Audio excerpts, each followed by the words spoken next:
there are many artists like all across, like doing, some of them are doing great work, but some of them are just making money out of their sound. उसमें जो बात हो रही है वो बहुत ही ख़राब है या बहुत ही स्टूपिड है. मुझे एक डांस फन पॉप एल्बम करना है जिसमें मैं कोई फालतू बातें नहीं कर रहा हूँ. वक्त जो है ना, मतलब इंसान 10 मिनट ही देना चाहता है, मतलब लिखने वाला. ऐसा नहीं है कि लिखने वाले ख़राब हैं यार, मतलब मैं बोल रहा हूँ कि आप देखिए तो गुलजार साहब ने इतने आइटम सॉन्ग्स लिखे हैं जिसकी राइटिंग, अगर आप सिर्फ राइटिंग पढ़ोगे ना तो पोएट्री है, clean, like out and out poetry. मतलब even if it's not clean in a way, but it's very poetic.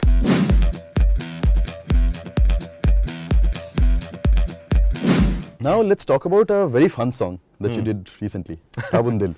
Sabun Dil. A lot of things about the song is different, but a lot of things are still very you. मतलब because I've been following you for so many years, I kind of understand that, you know, it is you, but it was packaged in a very different way. So talk to us about Sabun Dil. मतलब the concept of the song, कैसे हुआ, sound, because that's also kind of different. Yeah. But that was your sound as well. मतलब ऐसा नहीं है कि you didn't use that sound in your music. मतलब before you started out as a singer-songwriter, you had a sound like that. Sound, yeah. Yeah. So even like when I was doing a song like Gaate Jao back then, Gaate Jao is also a fun song. It's just that I didn't make a video out of it. If you see the artwork of Gaate Jao, it's me in the street and people are there. It's a marketplace. पर साबुन दिल के साथ ऐसा हुआ कि साबुन दिल, it was an I started, मतलब I composed it on my acoustic guitar like a normal song, very a little on the upbeat side but still acoustic. But जब सोचा कि प्रोड्यूस करना है, so Varun is a guitar player, wonderful guitar player. He's playing with me. He has co-produced it with me. We were sitting and we were like यार कुछ तो अलग करते हैं, because I wanted that full band sound to be there in the song, and we decided कि जब इसको हम लाइव प्ले करेंगे तो मज़ा आएगा. So we wanted to create something जो हम लाइव में भी लेके जाएं तो it should sound same. मतलब because all the other song that I have done before, उनके हमने लाइव अरेंजमेंट्स बाद में बनाए हैं विद द बैंड, बट इसके लिए ऐसा था कि it should be recorded like a band और like a full sounding song in a way.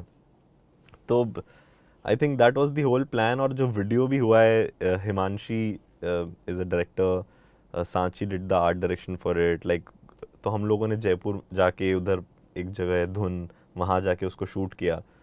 तो पूरा थॉट यही था कि it should look like a video game and it should not make a lot of sense.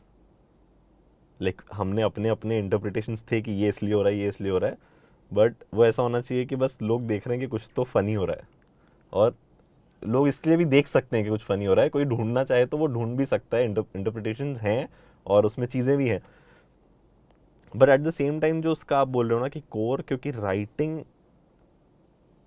मुझे personally ऐसा लगता है, मुझे ना, मैं कोई भी गाना सुनता हूँ ना, like there are many artists like all across, like doing, some of them are doing great work, but some of them are just making money out of their sound.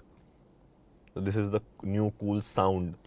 उसमें जो बात हो रही है वो बहुत ही ख़राब है या बहुत ही स्टूपिड है, या लड़कियों के बारे में कुछ ख़राब बात हो रही है, या दुनिया के बारे में कुछ गंदी बात हो रही है, या which I don't personally relate with. It's about like, मतलब सबका अपना अपना वो है, बट मुझे ऐसा लगता है कि मुझे मतलब मैं बहुत बार बोलता भी हूँ कि मुझे एक डांस फन पॉप एल्बम करना है जिसमें मैं कोई फालतू बातें नहीं कर रहा हूँ. मतलब आप साबुन दिल के भी लिरिक्स देखोगे तो इट्स कुछ भी उसमें ख़राब बातें नहीं हो रही है. मतलब मैंने अपने टूटे दिल को उठाया, कीचड़ में लिपटा था, थोड़ा सा साबुन लगाया, बहलाया सहलाया नहलाया, पर वो ना माना. क्या हुआ पूछा मैंने उससे, उसने ना बताया. अब जो उसका फिर कोरस है कि उसने रात भर कागज़ पे खुद को सजाया, खुद रोता रहा लेकिन सबको हंसाया. तो आई फील कि कहीं ना कहीं उसमें भी वही वाली राइटिंग है जो मैं हमेशा से करते आ रहा हूँ. मतलब मैंने ऑनेस्टली कुछ भी ऐसा नया नहीं लिख दिया या कुछ भी ऐसा नहीं कर दिया है जो मैं नहीं कर रहा हूँ, बस उसका एक ओवरऑल जो ढंग है जिससे वो प्रेजेंट किया है वो थोड़ा क्वर्की है, थोड़ा अलग है, इसलिए आई थिंक सबको वो थोड़ा एकदम ऐसे वो लग रहा है कि कुछ अलग हो गया है. But I think most of the people are liking it, क्योंकि क्योंकि उन्हें पता है कि मैं कुछ भी नया कुछ भी अलग करता रहता हूँ. मतलब मुझे उससे फ़र्क नहीं पड़ता कि एक गाना ऐसा किया तो वैसे ही करें. तो इसलिए मुझे साबुन दिल करके मुझे बहुत मज़ा आया, ऑनेस्टली बहुत ज़्यादा. नाइस. आपने एक चीज़ बहुत इंटरेस्टिंग बोला इसमें कि पॉप डांस म्यूज़िक ये जोन में भी क्लीन लिरिक्स, डीप लिरिक्स भी हो सकते हैं. मतलब it is not something that is beyond anyone's reach actually. मतलब जो गाना लिख सकता है वो ये भी कर सकता है. कर मतलब सकता है एग्जैक्टली. क्यों नहीं करते हैं आपके हिसाब से? मैंने बीच में एक मेरी लिरिक राइटिंग की वर्कशॉप थी कहीं पे. मैंने एक the first time I did a lyric writing workshop. क्यों नहीं करते हैं का सवाल वहाँ भी आता है कि क्यों नहीं हो रहा है, अगर ये ऐसा है तो क्यों नहीं हो रहा है. क्योंकि वक्त जो है ना, मतलब इंसान 10 मिनट ही देना चाहता है, मतलब लिखने वाला. ऐसा नहीं है कि लिखने वाले ख़राब हैं यार, मतलब मैं बोल रहा हूँ कि आप देखिए तो गुलजार साहब ने इतने आइटम सॉन्ग्स लिखे हैं जिसकी राइटिंग, अगर आप सिर्फ राइटिंग पढ़ोगे ना तो पोएट्री है, clean, like out and out poetry. मतलब even if it's not clean in a way but it's very poetic. मतलब मैं ये बोल रहा हूँ कि आप कोई भी एक्सप्रेशन, आपको कुछ कुछ ऐसा एक्सप्रेशन भी बताना है कुछ जो इतना क्लीन नहीं है, उसको भी आप बहुत ही पोएटिक तरीके से बता सकते हो. लेकिन हो ये गया है कि हमें बहुत ही ज़्यादा जल्दी और बहुत ज़्यादा करने का करने की ज़रूरत है बाहर दुनिया में. तो लोग इसलिए, जब आपको बहुत जल्दी और बहुत ज़्यादा करना है तो आपके पास टाइम नहीं है, तो आप जो पहला आएगा वो कर दोगे. तो हमने वहाँ पे बैठे बैठे वहीं पे 2 लाइन ऐसी निकली थी कि अगर मुझे अभी एक ऐसा गाना लिखना है एकदम ही जो मुझे पता है कि ये हिट हो जाएगा, तो मैं कैसे लिखूँगा आज के कॉन्टेक्स्ट में. तो यही बात चल रही थी कि मैं, मेरे दिमाग में चलो एक, मैं जयपुर जा रहा था, वहीं पे एक आई थी कि उसकी गर्दन है ऊँट सी. चलो ठीक है, ये बस लाइन आ गई. अब मुझे अगर अगले 5 मिनट में इसको एक बहुत ही क्वर्की, न्यू एज, ट्रेंडी गाना बनाना है, रीलेबल गाना बनाना है, तो उसकी गर्दन है क्यूट, गर्दन है ऊँट सी, आँख उसकी क्यूट सी. ठीक है, स्ट्रेट, उसकी गर्दन है ऊँट सी, आँख उसकी क्यूट सी, मेरा बस करे तो खा जाऊं, वो लगे मुझे फ्रूट सी. मतलब मेरा कहने का मतलब यह है कि ऐसे गाने में 1 घंटे में आपको 8 तो लिख दूंगा पूरे. मतलब आई एम श्योर, और मेरे अलावा बहुत अमेजिंग लिरिसिस्ट भी हैं जो भी यही बात बोलेंगे कि ये लिखने में, ये लिख के कुछ होना नहीं है, ये 15 दिन के गाने हैं, खराब से लिरिक्स हैं जिनका कोई मतलब नहीं है, जो बस आप ऐसे 10 दिन नाचोगे, 20वें दिन भूल जाओगे. तो मुझे लगता है कि बस वक्त ही है जिस वजह से हम ये चीज़ नहीं कर पा रहे हैं, और जो प्रमोट कर रहे हैं ना म्यूज़िक को, वो ये चीज़ बहुत ज़्यादा पुश कर रहे हैं. आप किसी, मैं बोल रहा हूँ कि आप कुछ भी उठा लो, आप वो चेयर उठा लो जिसपे, कोई भी चेयर उठा लो जिसपे ये लाइट उठा लो जिसपे स्क्रैच लगे हुए हैं, बहुत ज़्यादा लगे हुए हैं, लेकिन अगर आप इसको बाहर ले जाके इसके प्रमोशन में अगर 1 करोड़ रुपए लगा दोगे तो आप उसको 2 करोड़ में बेच दोगे. It's as simple as that. It's as simple as selling anything. इंसान ने पानी बेच दिया है यार, पानी एक बॉटल में डाल के बेच दिया, तो इंसान कुछ भी बेच सकता है ना. तो it's about those people and their intentions कि उन्हें क्या बेचना है. It's as simple as that. Okay, let's talk about something different. How important do you think a management is to an artist, or a manager is to an artist? Very very very important. क्योंकि एक point तक आप खुद को manage कर लेते हो, आप सारी चीज़ें कर लेते हो, बट एक पॉइंट के बाद सबसे इम्पोर्टेंट आपके लिए, आर्टिस्ट के लिए, सबसे पहले दिन से सबसे ज़्यादा इम्पोर्टेंट म्यूज़िक ही होता है. लेकिन एक पॉइंट पे आते आते ना, म्यूज़िक के अलावा सारी चीज़ें आपके ऊपर बहुत ज़्यादा हैवीली आती है कि एक दिन में 20-20 मेल आ रहे हैं, 50-50 मेल आ रहे हैं, आप वो मेल के रिप्लाई करोगे या आप अपने क्राफ्ट पे काम करोगे. तो आई थिंक बहुत ज़्यादा इम्पोर्टेंट है. सही मिलना भी बहुत इम्पोर्टेंट है, क्योंकि आपको पता ही नहीं है. अगर आपको भी नॉलेज होनी चाहिए. सबसे पहली चीज़, आर्टिस्ट को भी नॉलेज होनी चाहिए कि मैनेजमेंट कैसे वर्क करता है, किसी और के साथ काम कैसे करना है. आप इतने अपनी दुनिया में हो आप कि आप किसी की समझ ही नहीं रहे हो बात, तो भी अलग हो जाता है. बट एक मैनेजमेंट होना जो आपको समझे और आप भी जिनको समझ पाओ, वो बहुत ज़्यादा ज़रूरी है, ताकि आपका सब चीज़ एक एक डिसिप्लिन के लिए भी बहुत ज़्यादा ज़रूरी है. क्योंकि आप as an artist, most of the artists are not very discipline like that, कि क्योंकि लाइफ एक डिसिप्लिन में आ ही नहीं पाती है ना. आप अगर वीकेंड शोज कर रहे हो, मंडे रिकॉर्डिंग कर रहे हो, ट्यूसडे कर रहे हो, आपके दिमाग में कुछ टाइमलाइंस ही नहीं रहती है. मुझे कभी कभी डेज ही नहीं पता होते हैं क्या चल रहे हैं, या शोज होते हैं तो सुबह कब हो रही है, कब क्या कुछ, आपको भटक से तो जाते हो आप. मतलब इट्स वेरी नॉर्मल. तो ऐसे टाइम पे आपको पता है कि यार आपका मैनेजमेंट है जो सब कुछ उस चीज़ को प्रॉपरली रन कर रहा है, तो इसलिए बहुत ज़्यादा ज़रूरी है. एक इंटरेस्टिंग चीज़ है, not a lot of people in today's day and age do it, and specially a solo artist, merchandising. ये बहुत इंटरेस्टिंग है, because every, at least most of your songs have a very unique identity visually, and that has been very nicely captured in the merchandise that you. I mean, I love Sabun Dil. I love that locket, वो yellow color सार का वाला. सार वाला. I love that. मतलब ये इतना प्यारा है. So how did that thought come into the thing? So when I met Nikhil is my manager. When I met him, the first thing we decided कि यार म्यूज़िक किस किस तरीके से आगे पहुंच सकता है. Merchandising has been a normal thing पहले, बीच में थोड़ा कम हो गया था, but I think it is very important for any artist, I feel. और कहीं ना कहीं हमें ना बहुत ही करेक्ट लोग मिलते गए. Like now Sanchi is designing everything, like all the merch and everything. जो वो आप सार लॉकेट देख रहे हो, so I met this girl when I was playing in Uttarakhand. I was playing a show in Uttarakhand and I saw her stall, और उसमें she was selling these lockets. अलग अलग पेंटिंग्स है लॉकेट के अंदर, कुछ फ्लावर्स हैं. मुस्कान नाम है उसका. मैंने उसको बोला कि यार let's do it, let's collaborate on it. So touchwood मेरे अराउंड ना लोग बहुत ही ज़्यादा, जिस the T shirts that we are like we have, वो मेरा बचपन का दोस्त है. He has this whole T shirt printing thing back in Indore, so he is doing all of that. So I have like, ये सब मेरे ही लोग हैं जो कहीं ना कहीं वो भी चाहते हैं कि यार कर तू, और बता और क्या करना है कहीं ना कहीं. तो वो उन सब की तरफ से, निखिल की तरफ से, सांची की तरफ से, विघ्नेश, सब की तरफ से एक पुश आता रहता है कि यार और कुछ करें क्या, ऐसे करें क्या, वैसे करें क्या. तो वो कहीं ना कहीं ये है कि मैं हमेशा ये बोलता हूँ, मतलब मुझे हमेशा ये लगता है कि मेरा म्यूज़िक कोई शो में भी आता है तो वो घर तक कैसे लेके जाएगा.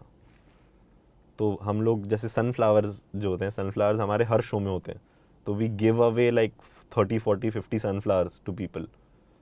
we have these postcards, so we give that away and we tell people कि अगर आपको किसी को भेजना है तो just write it down, the address and everything जो भी लिखना है, and give it to us.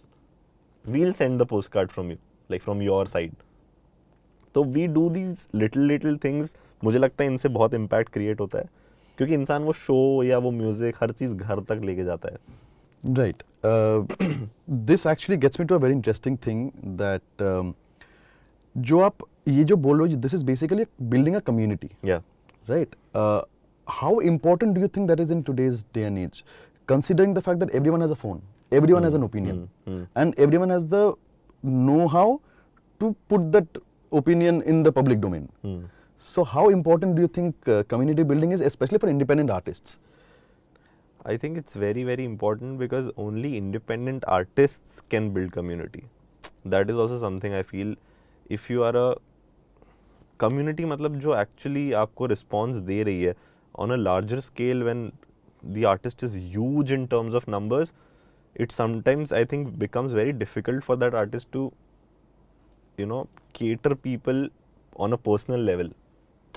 मतलब वहाँ सिर्फ पोस्टर्स आते हैं, वहाँ सिर्फ फोटो शूट्स आते हैं, मतलब विच इज़ ऑल्सो फाइन. बहुत सारे लोग उस लेवल पे जाके भी पर्सनल कनेक्शन बना के रखते हैं, पर आई फील कि वो इंडिपेंडेंट आर्टिस्ट्स ही हैं जो वो कम्युनिटी बना सकते हैं, क्योंकि you have that hold that emotional bond with the audience, क्योंकि उन्होंने आपके गाने पे महसूस किया है कुछ, मतलब तो वो आई थिंक सब बहुत सारे आर्टिस्ट हैं जिनकी अपनी अपनी कम्युनिटीज़ हैं इन अ वे कि वो उन्हें पूरी तरीके से सपोर्ट करती है। मतलब ऑब्वियसली वो मेरा भी म्यूज़िक सुन रहे हो, किसी और का भी सुन रहे होंगे, वो सब चीज़ें हैं, बट ओवरऑल द होल, अगर सिर्फ सिंगर सॉन्ग राइटर्स की बात करें तो भी एक जो ओवरऑल कम्युनिटी है, it's growing and it's beautiful.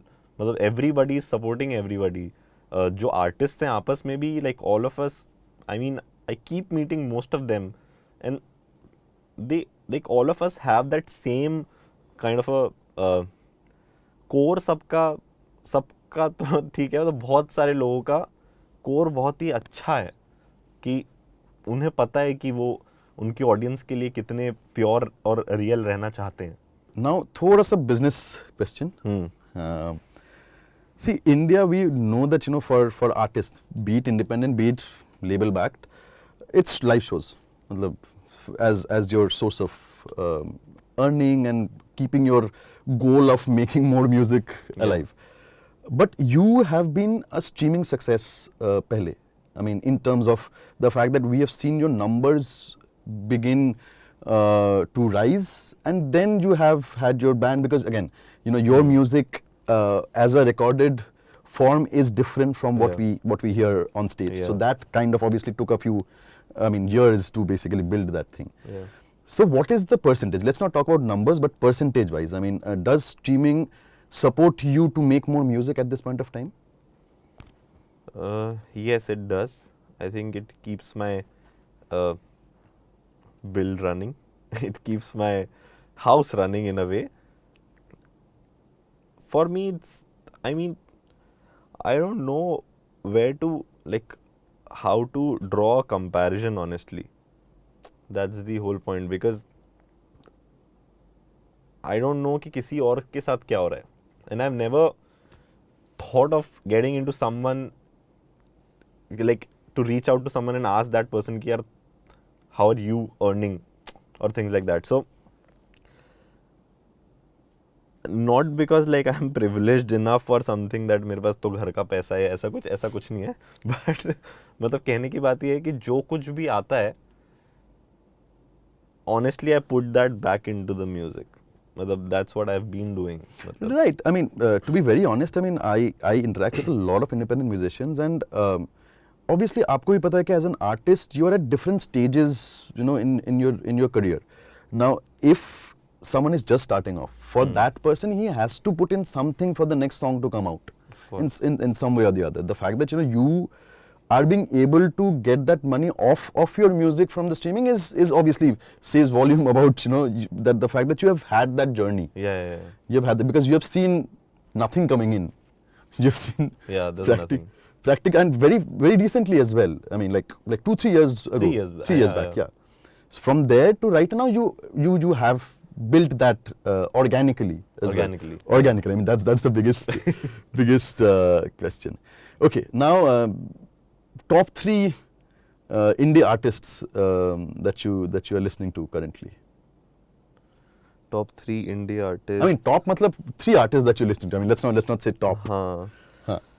किसको सुन रहा हूँ? I honestly I don't listen to a lot of new music that's coming in. Fine. I mean, but I'm saying indie just because of the fact that it'll just narrow it down. I think अगर मैं एकदम ही recent बताऊँ तो I was listening to Summer Mehdi, if you know Summer. Summer के 1-2 गाने I was listening to, loop पे सुन रहा था मैं. गौरी एंड अक्षा एक आर्टिस्ट है, रिसेंटली, मतलब उनका मैंने कुछ भी रिकॉर्डेड नहीं सुना था, मैंने उनके बारे में सुना था तो मैंने उनको सुना. काफ़ी अमेजिंग म्यूज़िक है उनका भी. और किसको सुन रहा हूँ मैं, सोचना पड़ रहा, क्योंकि मेरे को ऐसे याद नहीं है मैं किसको सुन रहा हूँ, बट हाँ ये दोनों सुन रहा हूँ. बाकी मेरे आसपास ही एक्चुअली बहुत ही सारे आर्टिस्ट हैं. जैसे मैं पुलकित का म्यूज़िक सुनता हूँ मैं, पुलकित जैन. सांची इज़ देयर, सांची का भी कुछ म्यूज़िक मैंने प्रोड्यूस भी किया है, तो that also I keep listening to. Varun's music is also really nice if you want to listen to like some new age, like blues, neo soul, kind of a new age English music.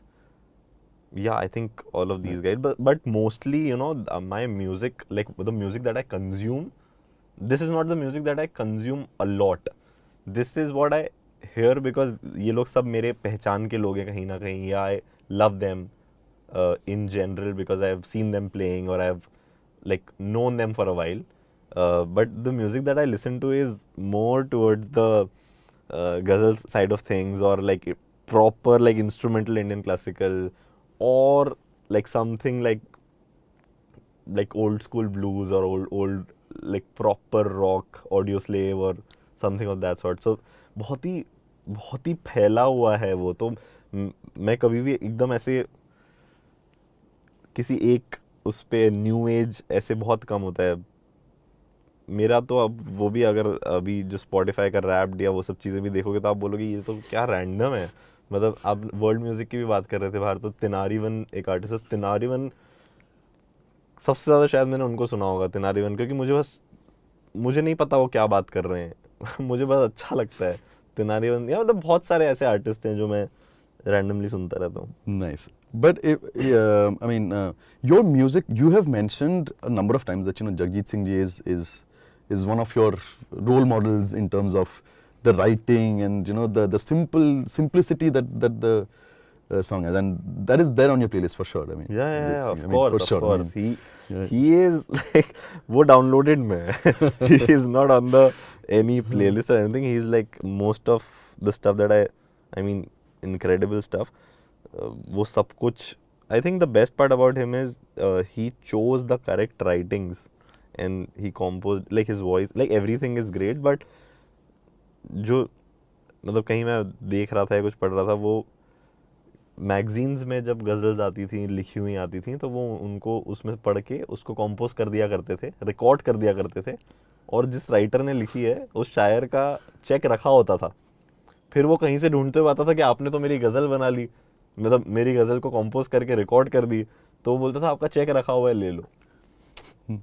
तो मतलब I think, मुझे नहीं पता कि उन्होंने लिखा खुद लिखा है या नहीं बहुत, बट जो उन्होंने, वो एक चॉइस भी बहुत ही डिफरेंट, बहुत ही डिफ़िकल्ट चीज़ है। मतलब आपके पास लिखा हो तो कितना है, आप वो चूज़ करो जो जो पता है कि लोगों को इतना हिट करेगी। It's a very difficult thing to do. correct. Okay, now what can we expect from Osho?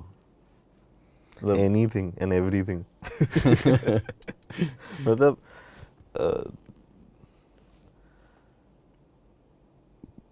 बहुत सारी चीज़ें, actually I am working on a lot of different things, और I think it's going to be very personal as well, and it's going to be very wild and mad as well, so both at the same time, because क्योंकि मतलब इस साल मैंने इतना ज़्यादा music release नहीं किया है, and I was working on a lot of music, I was working on, I think I have a lot of music for the coming year. So इस साल आई थिंक पिछले साल की भी वो हो जाएगी भरपाई और अगले साल का तो होगा ही, बट इस साल का भी हो जाएगा, तो इतना कुछ है। और बहुत ही पर्सनल चीज़ें भी हैं बहुत सारी जो रिलीज़ कर रहा हूँ, जो मैंने, कई बार ऐसा होता है ना, आपको स्ट्रेंथ भी चाहिए होती है वो पर्सनल चीज़ें शेयर करने की, वो उसमें थोड़ा टाइम भी लगता है कि अभी आज लिखा है तो मैं एकदम शेयर नहीं कर पाऊँगा शायद, क्योंकि थोड़ा time I like to keep it to myself for some time. तो आई थिंक बहुत सारी चीज़ों के लिए मैं रेडी भी हूँ टू शेयर दो songs, and I think they will come out very very soon. Lovely. Thank you, Osho. Thank you. It was Thank you. lovely having you. Same here, same here. Thank you.